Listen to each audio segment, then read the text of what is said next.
मुला-मुलींचे विवाह आजकाल ही एक गंभीर समस्या झालेली आहे. जेव्हा प्रथम विवाहाची समस्या एवढी गंभीर झालेली आहे,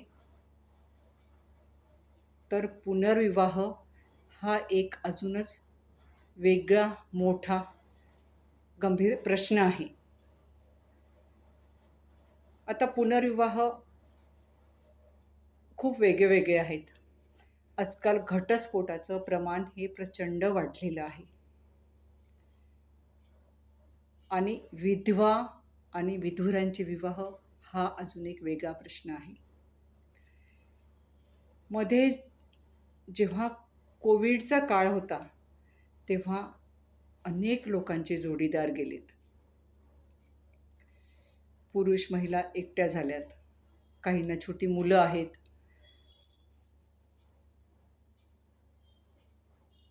ह्यांचे प्रश्न जरा वेगळे आणि घटस्फोटितांचे जरा वेगळे. पण अनेक समाजांमध्ये पुनर्विवाह होत नव्हता किंवा अजूनही खूप लोकांचा विरोध आहे. त्या समाजासाठी आपल्याला प्रयत्न हे केलेच पाहिजे की पुनर्विवाह हा करावा, सगळ्यांनी करावा. जेव्हा पुनर्विवाहाची सुरुवात होते, सुरुवात होते की पुनर्विवाह एखाद्या महिलेचा पुनर्विवाह करायचा आहे, तेव्हा प्रश्न हा जटिल बनतो.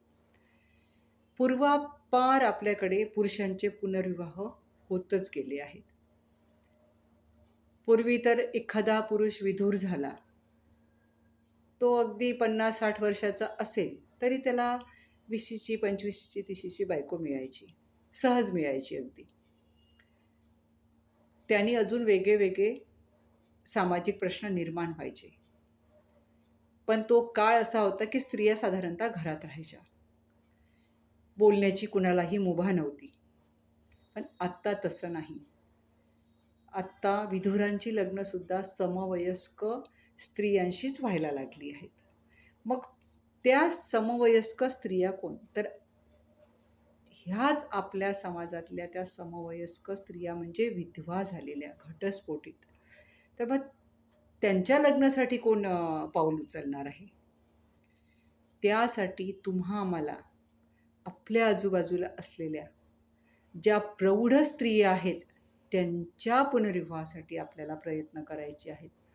समाज काय म्हणतो, काय नाही म्हणत, आता ती गोष्ट बाजूला ठेवावी लागेल. कारण जेव्हा वाईट आपला काळ असतो, तेव्हा कुठलाही समाज आपल्या पाठीमागे फारसा उभं राहताना दिसत नाही. म्हणून ह्याच समाजाने आता ही मदत करायची आहे की ह्या महिलांचे पुनर्विवाह कसे होतील.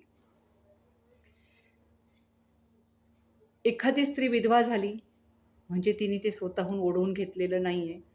घटस्फोटितांच्या वेळी तुम्ही म्हटलं जाते की हिचं पटलं नाही, पुरुषाशी पटलं नाही, नवऱ्याशी पटलं नाही. कुणाचा दोष आहे ह्याच्यामध्ये आपण पडू शकत नाही, कारण तो दोष नेमका कुणाचा आहे हे आपण सांगूच शकत नाही.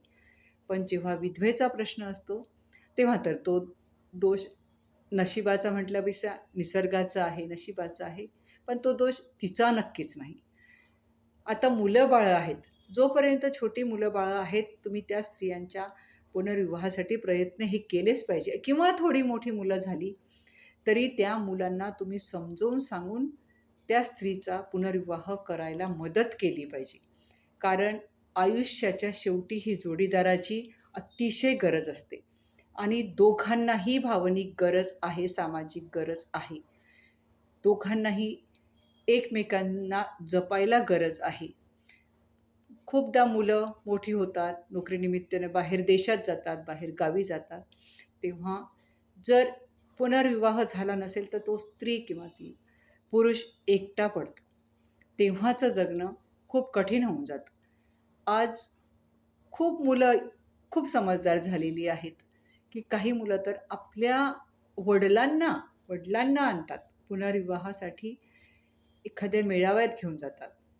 आईला कोणी फारसं आणताना दिसत नाही. आई जेव्हा येत आहेत आजकाल, पण तिची मुलं तेव्हा छोटी असतात. म्हणून सामाजिक दायित्व आपलं आहे की आपल्या आजूबाजूला ज्या प्रौढ स्त्रिया आहेत त्यांच्या पुनर्विवाहासाठी आपण प्रयत्न केले पाहिजेत आणि समवयस्कांमध्ये ते पुनर्विवाह झाले पाहिजेत. आता जे विधूर घटस्फोटित आहेत, या काळात नक्कीच कोणी लहान मुलींशी लग्न करत नाही. तो काळ निघून गेला. म्हणून ह्या ज्या समवयस्क स्त्रिया आहेत, ह्यांच्यासाठी आपल्याला प्रयत्न करावे लागतील. लोकांना समजावून सांगावं लागेल, मुलांना सांगावं लागेल. पण यांनी अनेक प्रश्न सुटणार आहेत. खूपदा स्त्रियांना कुणाच्या घरी तरी आश्रित म्हणून राहावं लागतं. भावाच्या घरी आहेत, काकीच्या घरी आहेत, मावशीच्या घरी आहेत. ते त्यांचं आश्रितांचं जीणं हे अतिशय वाईट होतं. त्यापेक्षा तुम्ही त्यांना हक्काचं घर द्या, हक्काचा जोडीदार मिळेल, हक्काचं घर मिळेल. आणि खूपदा 35, 40, 45ची स्त्री विधवा होते, घटस्फोटित असते. आता आजकाल 35, 40, 45 वय हे काही म्हातारपणाकडे फार झुकलेलं वय नाही आहे. मग जेव्हा तुम्ही त्यांच्या पुनर्विवाहासाठी प्रयत्न करत नाही किंवा त्यांना विरोध करता, मग त्यातून जे अनेक सामाजिक प्रश्न निर्माण होतात, जटिल प्रश्न निर्माण होतात, मग आपण त्या स्त्रीला नैतिक आणि अनैतिकतेच्या तराजूत तोलतो. ती अनेकदा ती वाट चुकते. मग तेव्हा आपण तिला दोषी धरतो, तिलाच धरतो. कुठल्याही पुरुषाला आपण दोषी धरत नाही.